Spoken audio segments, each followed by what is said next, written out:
Magistral, Índice para una mejor vida. Participando en ella el Centro de Organización para la Cooperación y el Desarrollo Económicos.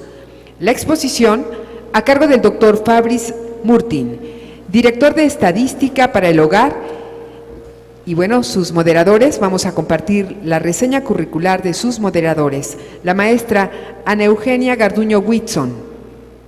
Ella es directora del Centro de Organización para la Cooperación y el Desarrollo Económico, OCDE.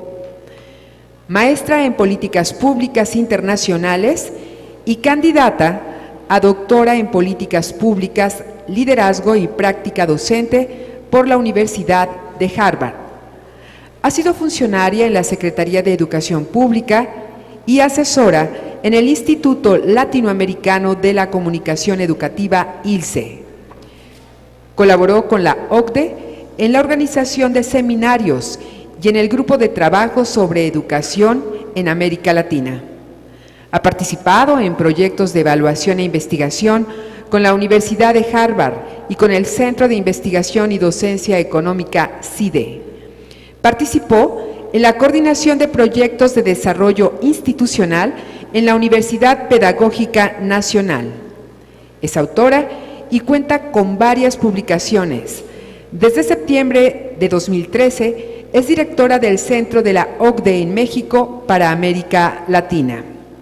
Nos acompaña también como moderador el doctor Enrique Ordaz, actualmente director general de Integración, Análisis e Investigación en el INEGI, donde se desempeña desde el año 1986, desarrollando actividades de generación, integración y difusión de estadística sobre diversos temas. Fue director de la División de Estadística de CEPAL en Santiago de Chile. Estudió la carrera de Economía en la Universidad Autónoma de México. Cuenta con maestría en Economía en la Universidad de Northwestern, doctorado en la Universidad de Ciencias Económicas en Budapest, Hungría. Un aplauso para ellos, por favor.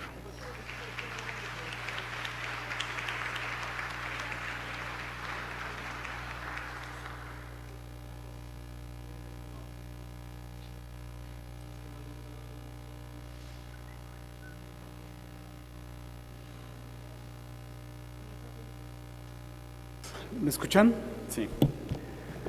Buenos días y bueno, ahora iniciaremos el programa de trabajo de estas dos jornadas y tengo el gusto de presentar a Fabrice Murtin, espero que lo pronuncie bien. Fabrice va a hacernos una presentación sobre el bienestar y vamos a ver de las medidas a las políticas públicas, así se llama la presentación. Fabrice es actualmente economista responsable del desarrollo incluyente en la OECD, cuenta con estudios postdoctorales en la Universidad de Stanford, tiene un doctorado en economía por la Escuela de Economía de París y por CREST, el Centro de Investigación en Economía y Estadística, CREST por sus siglas en francés.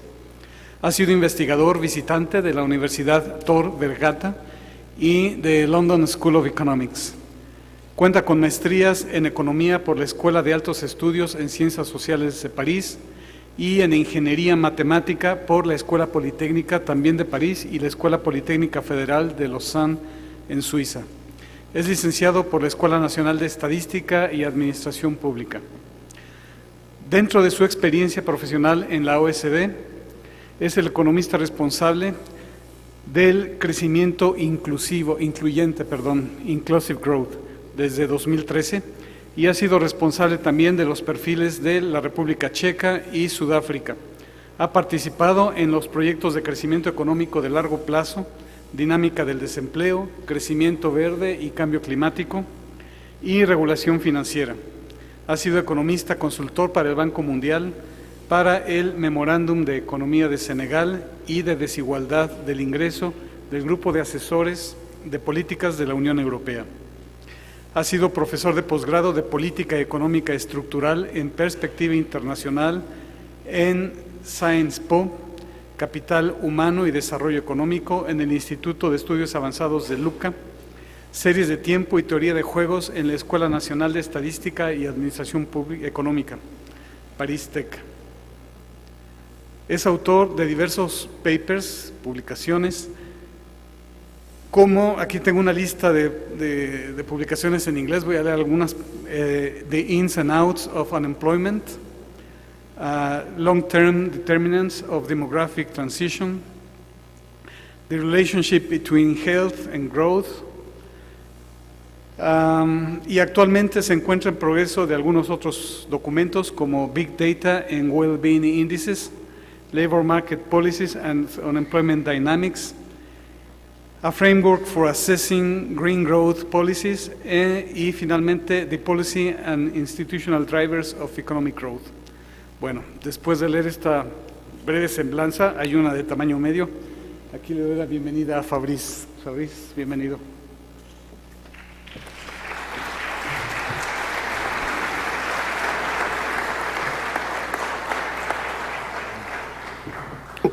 Thank you very much.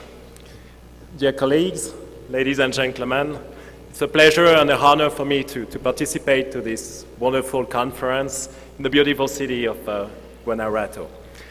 I'm Fabrice Murtin from the OECD. Today I replace Martine Durand, the chief statistician of the OECD, which unfortunately could not come because she's on mission for the G20. The OECD is an international organization that includes 34 countries plus key partners such as Brazil, India, Russia, and others, where our motto, our credo, if you want, is better policies for better lives. That means that the well-being agenda is really at the core of our policy mandate. So we are supervised by governing bodies from countries member of the OECD. The OECD includes several departments, the economics department, the Directorate for Labor and Employment, the Education Directorate.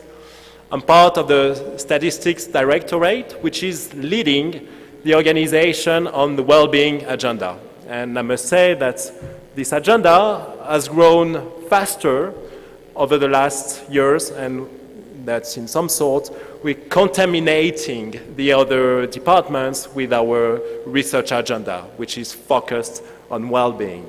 And more you will see publications by the OECD centered, focused on the well-being agenda. So today I would like to make a contribution by introducing the OECD well-being agenda, what has been our activity over the last 5 years. My presentation will have 4 sections. First of all, I will argue that it is very important to measure well-being, and I will explain how we do it, actually. Then I will present the key findings from Mexico as reflected by this statistical framework, if you want. Then I will explain how this well-being framework can talk to policymakers, how it can be integrated into policy making. And finally, I will give some examples of national or regional initiatives that encompass well-being officially in the official policy agenda. So let me start with the measurement framework. So the OECD's endeavor to develop measures of well-being dates back to the Stiglitz-Sen Commission that took place under President Sarkozy in 2011. The starting point of the analysis is to recognize that there is more to life than GDP or GDP per capita. First of all, because GDP may be at odds with people's perception of quality of life. And ultimately, GDP should be recognized as a means rather than an end to improve the life of people. This is why we think that there is truly a need to come up with better measures of well-being that would first overcome the shortcomings of GDP.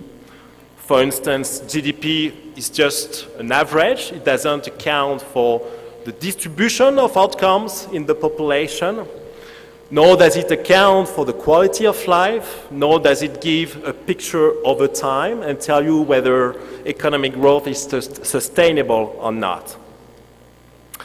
Also, we would like to include and reflect on people's preference into those well-being measures that we aim to construct. So constructing good measures of well-being is certainly the first step before these can be used by policymakers for good policymaking. So this is the overall statistical framework. This is an overview of our statistical framework.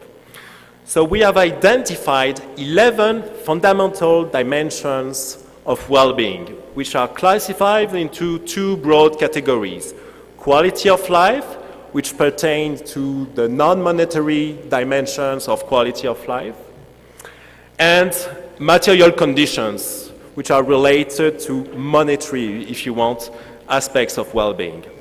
Among quality of life, we have identified health, work-life balance, education, social connections, civic engagement and governance, environmental quality, personal security, and subjective well-being are the most important dimension of well-being. Among the second category, material dimensions, we have identified income and wealth, jobs, employment, and housing conditions as important dimensions of quality of life. This statistical framework allows you to take a picture in a point of time, but of course, things should be considered over time in order to assess whether well-being developments are sustainable or not.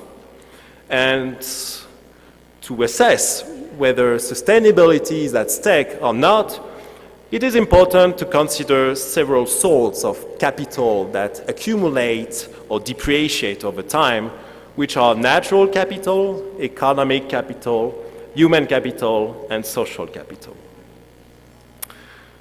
To sum up, we really think it's important to focus on people, to go at the individual level rather than to consider abstract economic systems or come up with abstract measures such as GDP. Also, to monitor well-being, we believe that it is very important to look at outcomes rather than inputs or outputs. What does this mean? This means that, for instance, to monitor health, we will consider an outcome variable such as life expectancy. And we will not monitor an input such as health spending or an output such as the number of hospitals per capita in the region. It is important, otherwise policymakers will have the tendency to maximize outputs rather than outcomes. It is also important to emphasize that we go beyond simple averages and we look at the distribution, namely inequality in those outcomes. Of course, in some dimensions, this is very complicated to do so because of measurement issues, but at least that should be the goal, the ambition. We consider both objective and subjective aspects, and we'll look at today and tomorrow's prospects. We have 36 countries in the analysis, plus, that is the 34 OECD countries, plus Brazil and Russia. So we came up with a dashboard of 25 headline indicators, which, so each of the 11 dimensions would include 2 or 3 headline indicators.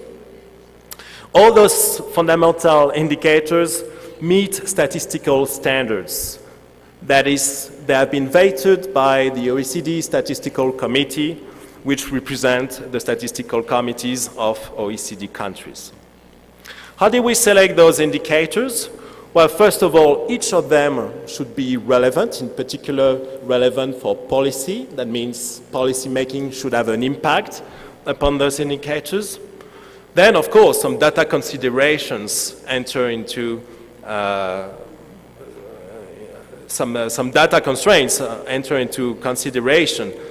For instance, we tend to select indicators from official sources that have comparable and standardized definitions across countries. We want to select indicators that are available for all countries and that are collected on a regular basis to allow us updating our well-being measures. You can find a description of our methodology and those indicators in a publication called House Life, Como va la vida, that is published every 2 years. So the last vintage of that publication has several chapters, one focusing on the financial crisis, another on gender gaps in well-being, a third one on job quality, and a fourth one on the measurement of sustainability over time. Let me now try to describe quality of life in Mexico as reflected by the statistical agenda. So to give the overall picture, Mexico is among the bottom 20% of performers among the OECD. This does not come as a surprise because many of the dimensions of quality of life are positively related with economic development, while Mexico is still standing in an emerging phase.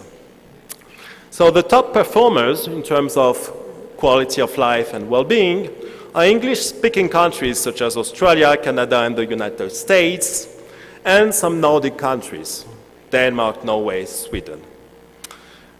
Among the bottom performers, there is Mexico, Chile, South European countries such as Portugal and Greece, and some Eastern European countries.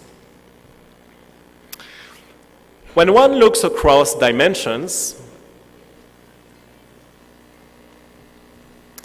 one can see that Mexico stands among the bottom performers regarding to education, personal security, income, jobs, work-life balance, social connections, health, environment, and it does medium regarding to housing, civic engagement, and it does well regarding subjective well-being. As a comparison, you can see that the United States performs in a medium way for most of the indicators and performs well for income and housing. It is important to look at developments of the several dimensions of well-being over time. So as many OECD countries, household adjusted disposable income, which take into account the in-kind transfers from the state, have remained quite stable over the last years, and this is obviously a consequence of the last economic crisis. Educational attainment has grown at the same pace as in the OECD. One could have expected some convergence process. It comes as a disappointment that life expectancy has remained stable in this country, and I will talk more about that later on, and that actually some divergence process is at stake with respect to the OECD, where life expectancy has continued growing over time. There are also some regrettable developments in terms of homicides, disparition of social network, and a decrease in trust in national government. And on the contrary, some positive developments in terms of increase in life satisfaction, which may indicate that those objective indicators do not grab the full picture, and that coming up with subjective determinants of well-being, such as life satisfaction, carry some extra information. In terms of differences among rich and poor people in each of those dimensions, it turns out that there is a same dependency, a same socioeconomic gradient, if you want, in Mexico as on average in the OECD.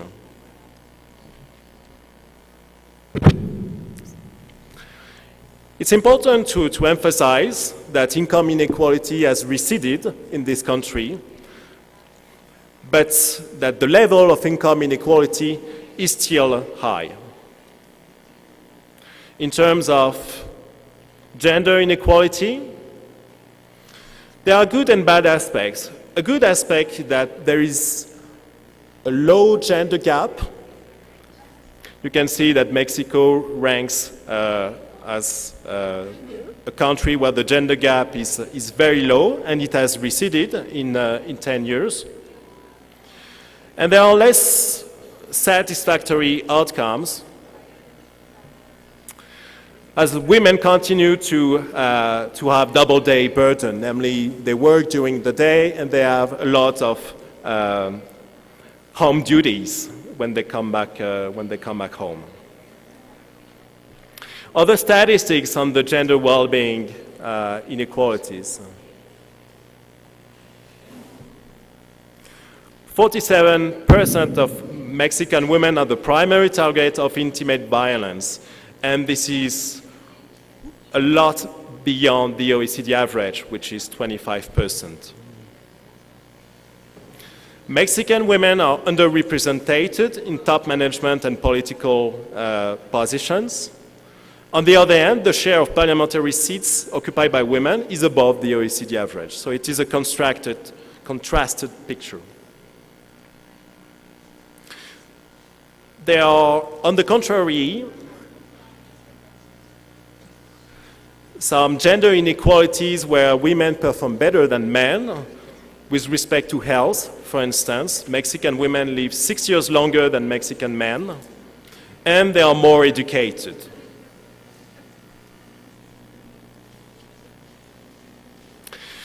So, having described the situation of Mexico in terms of well-being, as described by this statistical framework, I would now try to explain how it can be integrated to policy making, how it can be used to make a difference. Well, first of all, we would like to use it for policy making, and this will be the key issue that I'm going to present on the third step with this inclusive growth indicator. And secondly, we want the statistical framework to connect directly with people, to confront with people and see what are their preferences. How can people really use that statistical framework? So maybe you have heard about this Better Life Index, which is actually some internet interface where we ask the web users to go online and to tell us what are their preferences among the 11 dimensions of the well-being framework. And we have collected more than 3 million internet users' questions on this interface. So on the right-hand side, you can see that people can tell us how do they rank housing or life satisfaction or health or income with respect to other dimensions of well-being. And when they have done so, you can see the ranking of countries evolve depending on the preferences that have been set up and recorded on the right. If you select equal preferences, for instance, this is the outcome of the Better Life Index. The ranking of all countries appears on this graph. And with equal preferences across all dimensions, you will see that Mexico stands in second position on the left.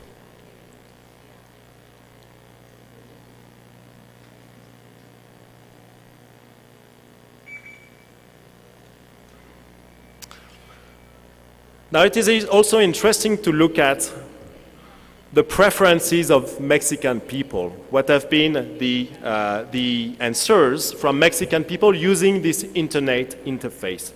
Well, actually, it is striking that they are not very different from the answers of internet users across the OECD overall. At the bottom, you can see that the relative shares are quite identical in Mexico as compared to as in other OECD countries. And there is a tendency that people favor most dimensions of life satisfaction, education, and health. Now I would like to explain how this statistical framework can be used by a policymaker. Look, if you think about it, a policymaker is already working in a multidimensional space, namely when he or she considered a given policy reform, he or she will assess its consequences in various dimensions. The policymaker will try to assess what are the consequences in terms of economic growth and income growth, but also in terms of income inequality, what will be the consequences on the environment, and hence on health, and so on and so forth. And in some sense, the policymaker will weight the positive and the negative aspects of a given policy reform across all dimensions. And the policymaker will do that weighting in a subjective way, in some sense. Our objective here is to do it in a rational way, is to weight several dimensions of well-being while using some objective information on how people are weighting income vis-à-vis health or education or unemployment and so on and so forth. So we have constructed this inclusive growth indicator, which is actually a welfare measure where welfare is defined as the aggregation of three fundamental aspects: income, jobs, and health. It is important to understand that to add up those various dimensions, they must be expressed in the same unit. In other words, they must be expressed in a money metric. So we monetize life expectancy. We monetize the unemployment rate in some sense. Also, we not simply look at the average outcomes in those three dimensions, but also account for the distribution of those outcomes in the population.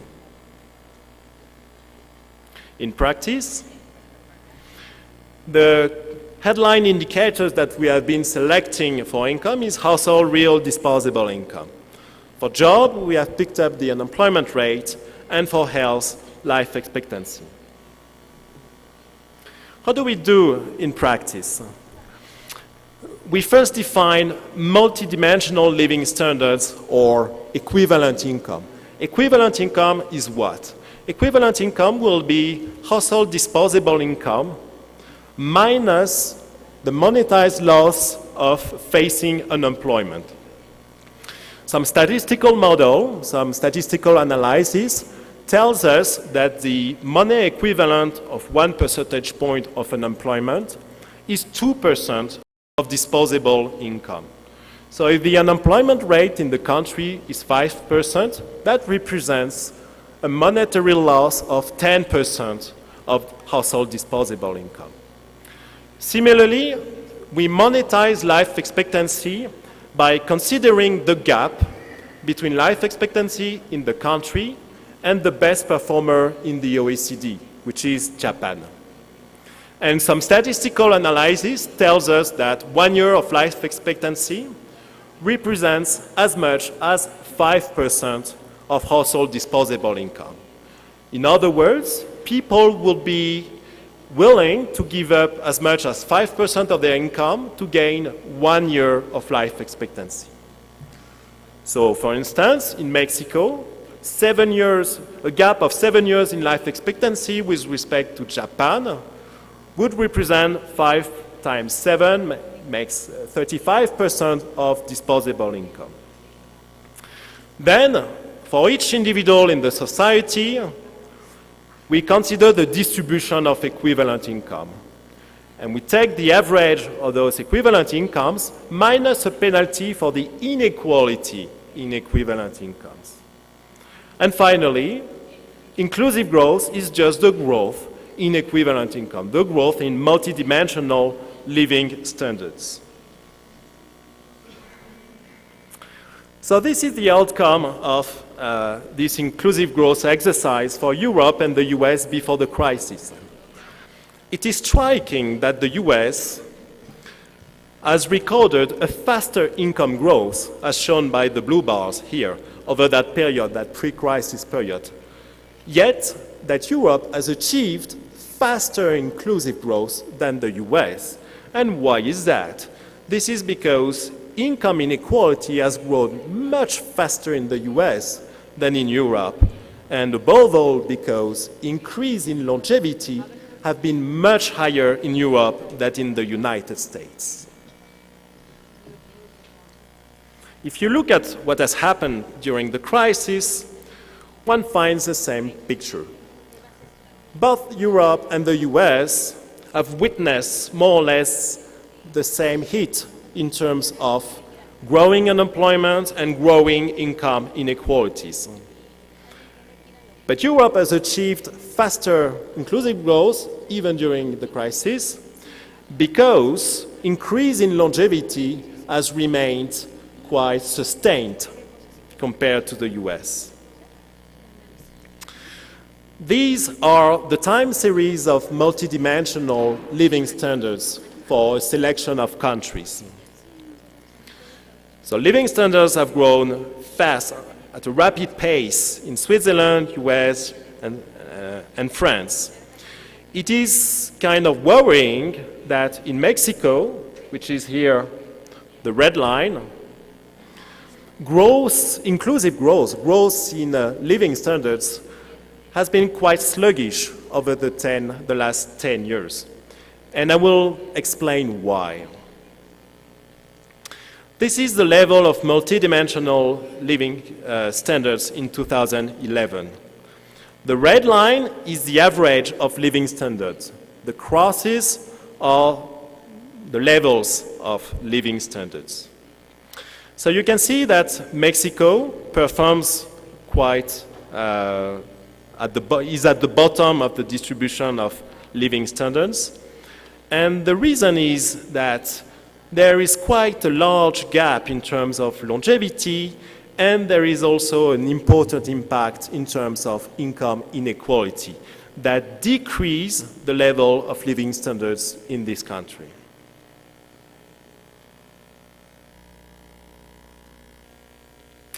In terms of growth in welfare or living standards, the same picture emerges. Mexico stands as the low performers. It stands together with Greece, Ireland, Spain. This pertains to the period 2003-2011. And why is that? The reason is that in most countries, there is a large positive impact of increase in longevity. But this has not been recorded in this country. So probably the best way, the most efficient way of increasing living standards in this country would be to make sure that increases in life expectancy do take place.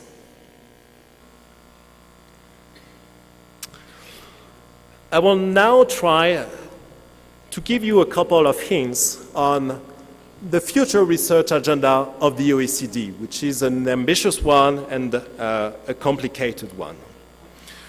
We're going to try to do exactly what the policymaker does on a day-to-day basis, namely review all existing potential policy reforms and try to analyze their impact upon each of those dimensions of living standards, namely income, income inequality, health, unemployment, and so on and so forth. And then, after having assessed the impact, which can be positive or negative in those various dimensions, we will calculate the net effect upon inclusive growth and living standards.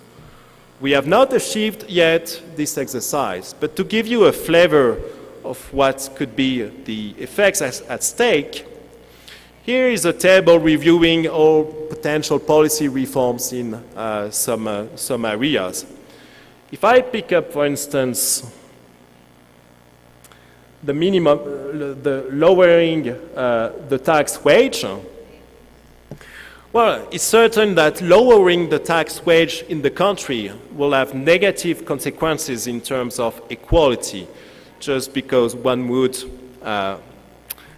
lower, for instance, the transfers to the poor and allow the rich to keep a higher income.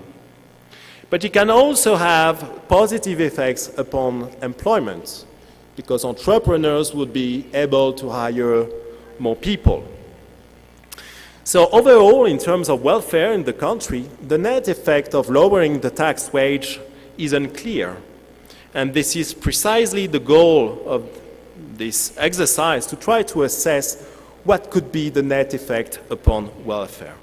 So actually, we are starting a reassessment of all policy recommendations of the OECD, which so far have been undertaken by considering the impact on economic growth simply, while we want to reassess them in terms of their impact upon well-being and living standards, which goes beyond GDP.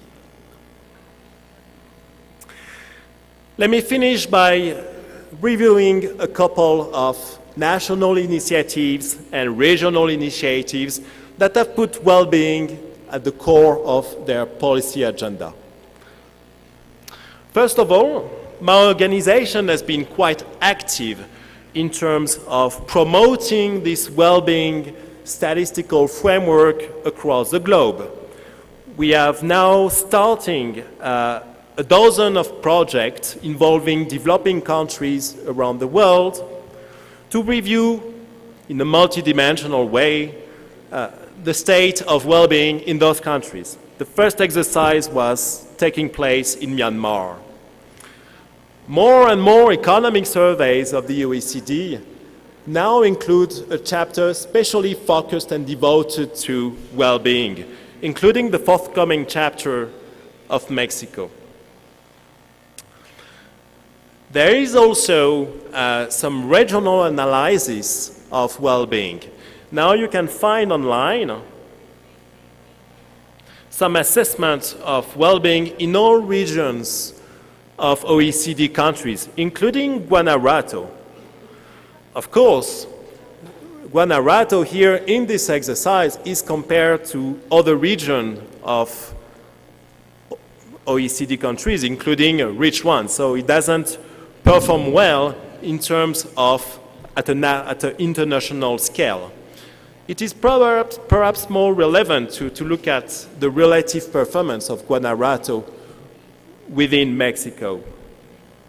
And when you do so, you identify areas where this state performs well relative to other regions in Mexico. And this is health and civic engagement. The state ranks 7 among 32 regions in Mexico in terms of health. It ranks 11 in terms of civic engagement as measured by voter turnout in Mexico. And it's also helpful to identify areas where there is scope for improvement. In education and environment, for instance, the region ranks only 28 among 32 regions, as measured by the labor force that has at least a secondary education degree. In terms of environmental quality, as measured by particulate matter emission concentration in the air, the region ranks only 30 among 32 regions. So this simple multidimensional monitoring allows us to identify priority areas for well-being. I should also emphasize that many national initiatives focus on one specific aspect of well-being, which is subjective well-being. Many countries have undertaken statistical measurement of subjective well-being. And this is a reason why we recently published some guidelines trying to help the countries to do it properly. There is also this Legatum Commission report featuring Angus Deaton, Richard Layard, and Martine Durand on the use of subjective well-being measures for policy making.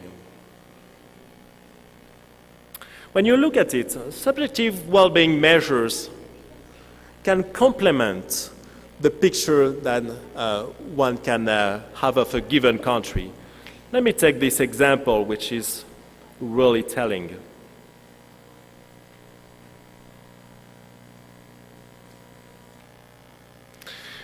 This is Egypt between 2005 and 2010. If you look at GDP per capita, the light green line, well, you would think that everything is running well in this country. If you consider a subjective well-being measure, which is a percentage of people who say they are currently thriving, well, you would get a very different picture.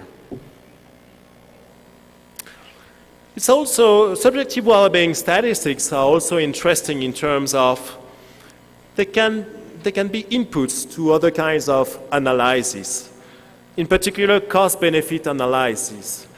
In this inclusive growth exercise, where we monetize life expectancy and we monetize unemployment, we were actually using subjective well-being measures to understand the shadow price of health with respect to income, or the shadow price of employment with respect to income.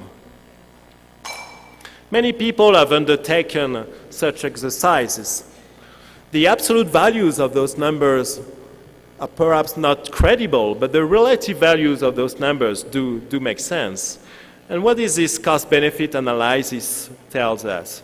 It tells us that the major blow that you could go through in terms of subjective well-being is to lose your job.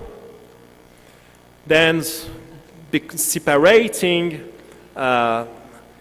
or being widowed has also some important negative impacts upon your subjective well-being.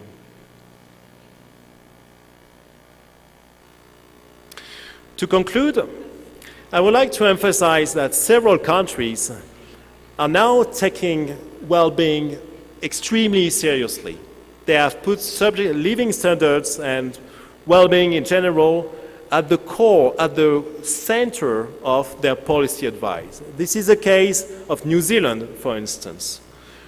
The overall framework of economic policy for New Zealand is the following. The ultimate goal that the New Zealand Treasury and government is pursuing is officially to achieve higher living standards, which dwell upon 4 types of capital: financial and physical capital, natural capital, social and human capitals. And then, around this core objective of improving living standards, come the secondary objectives, the pillars, if you want, of economic policy, or the means of economic policy, which will be to achieve economic growth, make it sustainable, increase equity, ensure social infrastructure, and reduce the risk that the population are confronted with. So this is becoming at the center of the policy agenda all over the world. The OECD believes that this is the right way to go, and we will continue trying to persuade governments that this is actually the right way to go. Thank you very much for your attention.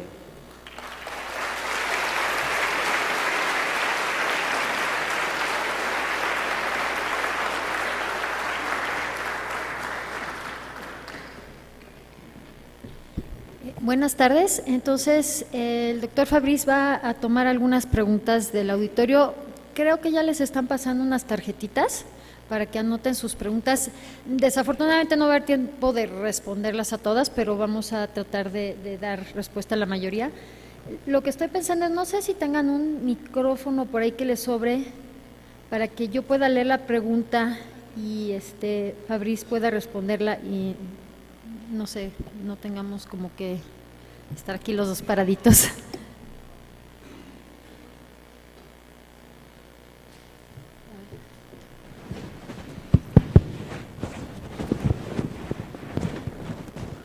¿Sí sirve? Perfecto.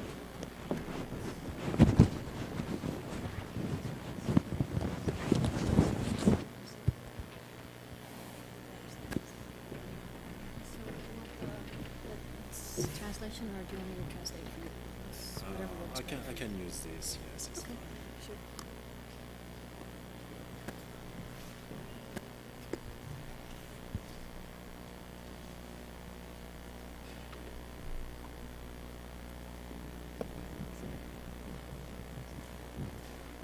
Nada más, ¿cuánto tiempo nos queda para más o menos calcular de preguntas y respuestas? 5 minutos de todo? It's only 5 minutes to answer, you have to give 15, perfecto. 15 minutes. Ok, so, la primera pregunta, ¿quieren que pueda decir su nombre o prefieren que no? La pregunta es, ¿qué avances concretos ha tenido México en materia educativa según la OCDE? Well, thank you for this question. I showed some slide on the increase in average years of schooling and education over time. As I showed, progress in education has taken place at the same pace as an average OECD countries, if you want.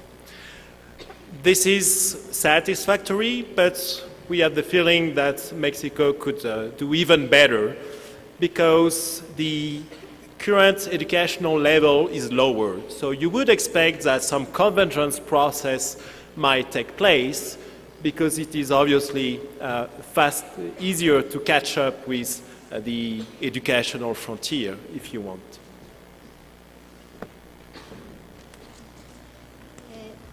Actually, that is something that we might also address tomorrow in the presentation. También vamos a hablar más del tema de educación mañana. The next question is, how much does the non-formal economy impact on the income of Mexicans as you measure it? Sorry, I didn't have the translation. Because I read it in English. How much does the non-formal economy impact on the income of Mexicans as you measure it? The impact of the non-formal economy on the income of Mexicans using OECD measurements. Well, this is one area where actually is hotly debated within the OECD, is how can our statistical framework be adapted for lower income countries. For high income countries, it's certain that looking at the unemployment rate is meaningful, and also there are plenty of economic studies that show that the major blow in terms of subjective well-being is to become unemployed. But in emerging economies, the unemployment rate makes perhaps less sense because of the presence of an important informal sector. So we have considered alternative measures such as the employment rate as such in the formal sector in the active population. We have not tried yet to address the informal sector issue in emerging economies, but we do acknowledge that this is an important issue that remains to be treated. Okay, so there are several questions that I was trying to see if we could group them, ones that are sort of related, but they're not really related. But, well, another question in Spanish, I'm going to read in Spanish.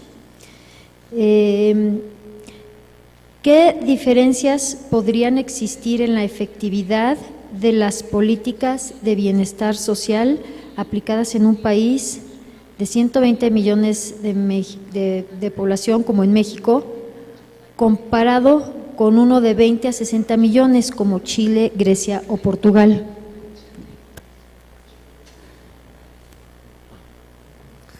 Well, we do believe that the size of the country would not matter in terms of policy effectiveness.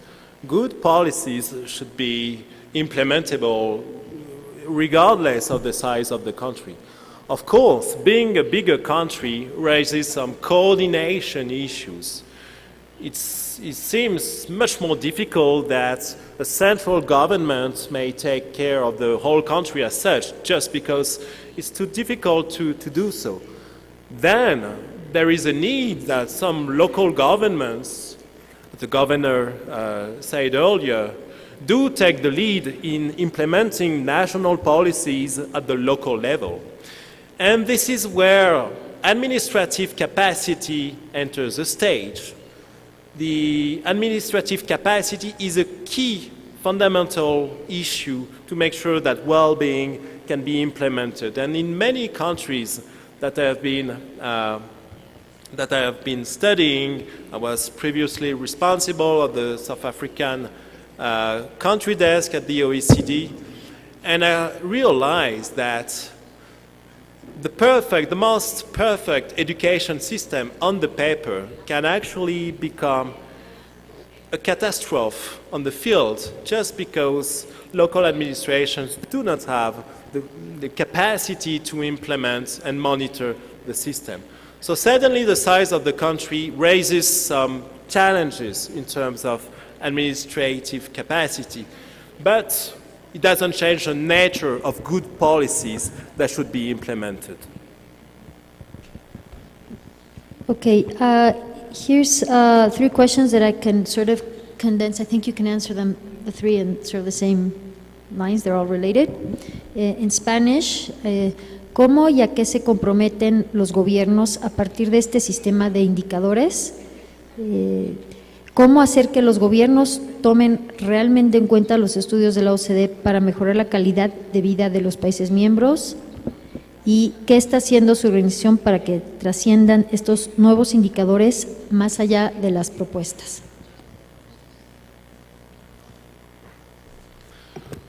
Proposals is very important. We have the mediatic influence. We are only here on a consulting basis.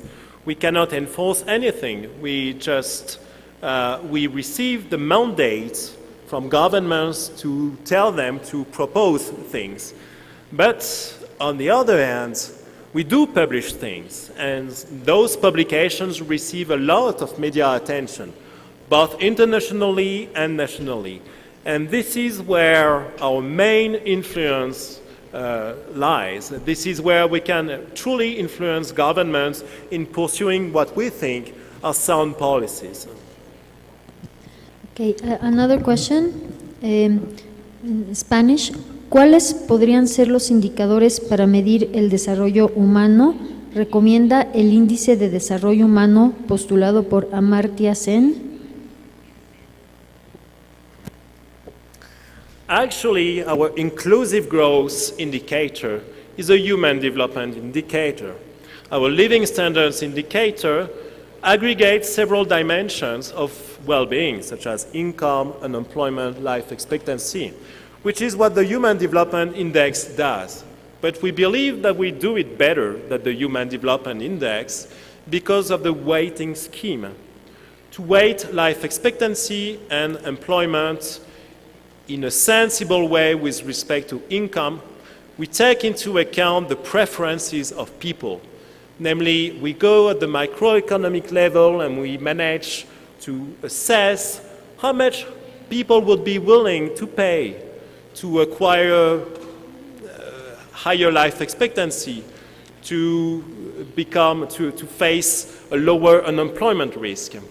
So on the paper, we do exactly the same thing. We aggregate monetary and non-monetary things, but we believe at the OECD that we do it better because of the weighting scheme that seems to us to account for people's preferences, while the Human Development Index does not do that. It just uses some statistical weighting scheme that is unrelated to people's preferences. Okay.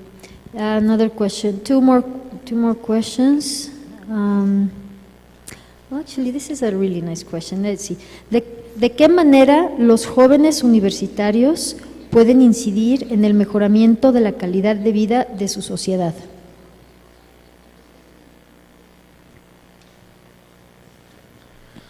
Well, first of all, it is interesting to notice that educational attainment of young generation in Mexico has increased quite substantially.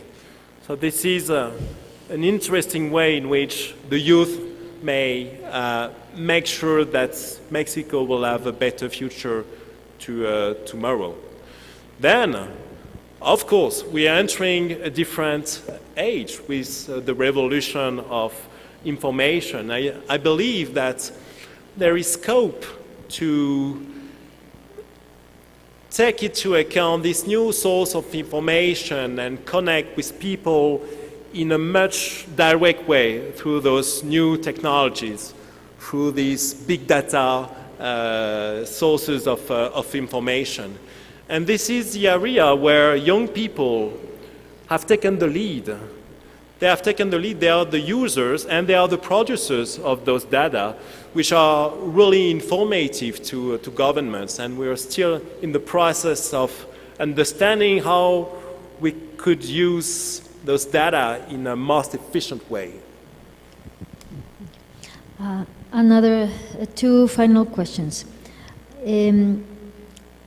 ¿Cómo pueden los países que enfocan sus políticas de desarrollo en la industria, porque suponen que de aquí se desprenderá calidad de vida, enfocarse en higher living standards? Well, every country in the world has followed more or less the same development stages, if you want. There is first some structural change from agriculture to industry, and then from industry to services. So it would not make sense to overcome the natural development process and develop services without playing first on the comparative advantage of Mexico, which certainly lies in its industrial power and potential. This being said, it's also true that industries can have a lot of negative effects in terms of environment and hence health. It is also true that the situation has changed with respect to some decades ago in terms of global warming and climate change policies that need to be put in place. So these are issues that must be addressed by policymakers. La última pregunta, last question. ¿Cuál será el impacto social de las recientes reformas implementadas por el gobierno en México? Es decir, educativa, energética, etcétera, etcétera, etcétera.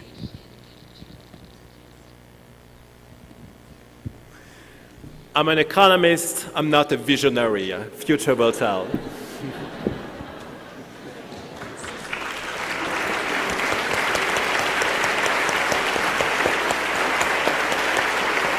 Thank you very much.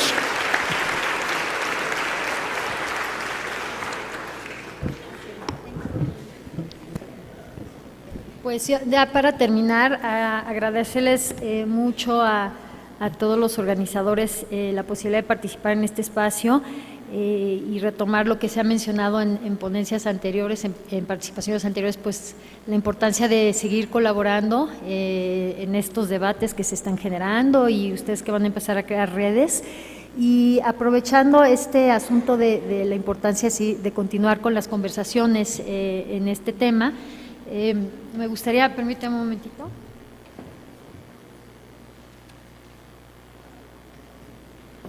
Tengo aquí las fechas. Habrá un foro sobre estadísticas, conocimiento y políticas públicas el año que entra, en noviembre del 2015. Me gustaría invitar rápidamente al doctor Enrique Ordaz a que nos dé unas breves palabras así de descripción de este foro. Gracias.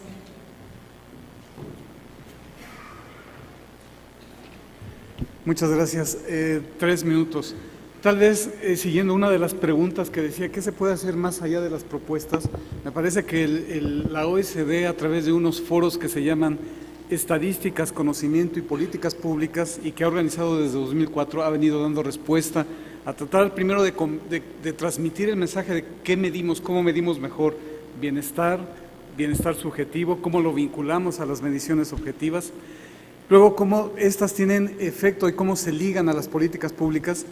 Y estos eventos han tenido lugar en Palermo en 2004, en Estambul en 2006, si no mal recuerdo, en 2009 en Busan, en Corea, en 2012 en la India, en New Delhi, y el próximo año, en octubre del próximo año, va a ser México, en Guadalajara, que vamos a organizar este 5º foro de estadísticas, conocimiento y políticas. Y el objetivo es pasar de las propuestas a las medidas de política pública. ¿Cómo pasamos de todos estos esquemas que nos ha mostrado Fabrice a darles concreción en medidas de política pública a las que les podamos dar seguimiento?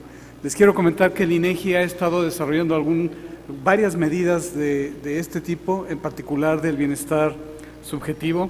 Un compañero mío estará aquí mañana para hablar de satisfacción y balance de vida a partir de un cuestionario que aplicamos hace un poco más de un año en los hogares para que nos reportaran cuál era su bienestar, cuál es su balance de vida, y los resultados curiosamente son muy coincidentes con los que acaba de mostrar Fabrice, que han hecho con otra metodología, con otra fuente de encuestas. Entonces, los invitamos a que estén pendientes. A partir de enero del próximo año vamos a poner el website con este foro que se celebrará en octubre del próximo año en Guadalajara. Muchas gracias.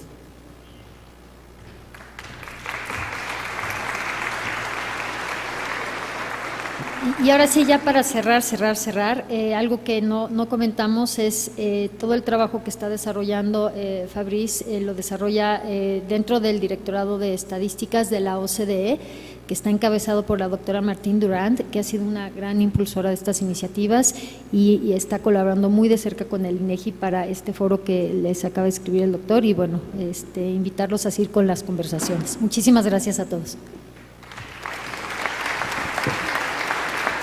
Estos son los aplausos, primeramente para el doctor Fabrice Murtin, expositor, para los moderadores, el doctor Enrique Ordaz, y por supuesto para la maestra Ana Eugenia Garduño Whitson.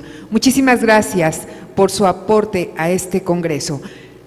Quiero comentarles que se hará una pausa a partir de este momento de 20 minutos. Pueden aprovecharlos, estaremos de vuelta muy puntuales para dar paso a la conferencia titulada Desarrollo Regional desde la perspectiva de la política, a cargo de la maestra María del Rosario Robles Berlanga. Los esperamos.